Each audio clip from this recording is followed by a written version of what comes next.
Kembali di Newsline, pemirsa. Di segmen ini kami akan membahas bencana yang terjadi di Kota Semarang. Banjir mengepung Kota Semarang lagi, walaupun kita sebenarnya tahu ya bahwa Semarang ini langganan banjir ya. Kalau tadi ada laporan dari rekan kita yang di lapangan, si Galih Saputra itu nyebut bahwa sebenarnya karena sering banjir, makanya pompa itu cukup banyak di sana. Cuma kali ini karena mungkin hujannya besar, deras, sehingga intensitasnya tinggi sekali, akhirnya air juga meningkat begitu, nggak bisa dikeluarkan ke banjir kanal timur ataupun ke banjir kanal barat.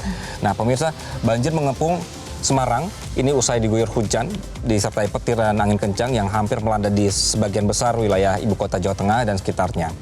Dan pemirsa, untuk kota Semarang sendiri setidaknya terdapat 10 titik genangan banjir. Dan kalau kita lihat ini pemirsa, salah satunya ini di Stasiun Tawang, Semarang, Jawa Tengah. Dan ini kalau kita lihat di layar Anda, ini 10 titik di mana banjir yang berada di Semarang, Jawa Tengah. Jadi pemirsa, untuk 10 titik wilayah kota Semarang ini tinggi muka airnya beragam, mulai dari 15 hingga 80 cm.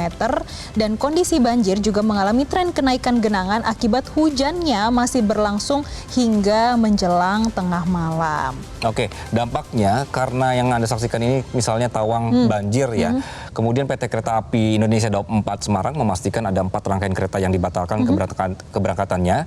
Sementara ada sebanyak 14 rangkaian kereta api yang sebagian besar relasi dari Jakarta menuju Surabaya dan juga Malang maupun sebaliknya rute perjalanannya dialihkan memutar lewat selatan melalui Purwokerto, Kebumen, Jogja, dan Solo. Jadi untuk Anda yang akan berangkat mungkin akan terganggu dan hasil waktu tempuh perjalanannya jadi lebih lama begitu. Iya, dan pemirsa, pemerintah Kota Semarang juga telah mendirikan posko darurat dan lokasinya ini berada di Balai Kota Semarang. BPBD dan juga Forkopimda mendirikan dapur umum untuk pasokan konsumsi bagi korban terdampak banjir maupun petugas. Oke, jadi di Balai Kota untuk sementara ya pemirsa dibangun untuk dapur umum. Nah, untuk monitoring satelit BMKG pada Rabu malam, wilayah terdampak cuaca ekstrim ini meliputi Kota Semarang, kemudian Kendal, Kabupaten Semarang, Kota Salatiga, dan sebagian Kabupaten Demak dan juga Kabupaten Grobogan. Ya, pemirsa, jadi banjir yang terjadi di Semarang tidak hanya karena faktor curah hujan dengan intensitas tinggi, tapi juga karena faktor banjir rob. Ya, jadi air yang berada di kota yang seharusnya bisa surut tapi terbendung dari adanya banjir rob yang juga masuk ke kota Semarang. Jadi semuanya ngumpul lah. Ada beberapa daerah juga yang bentuknya itu kayak cekungan gitu loh, Jessica. Jadi itu yang agak sulit. Kalau misalnya di Semarang Barat itu tadi ada pompa dan bisa dialihkan ke banjir kanal. Sedangkan daerah-daerah yang cekungan ini bentuknya itu dia sangat berharap pada pompa.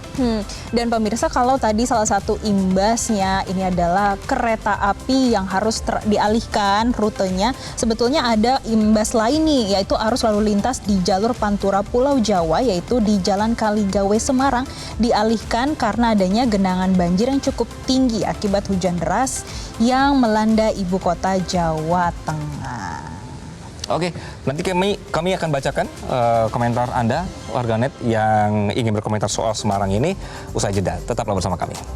Jelajahi cara baru mendapatkan informasi. Download Metro TV Extend sekarang.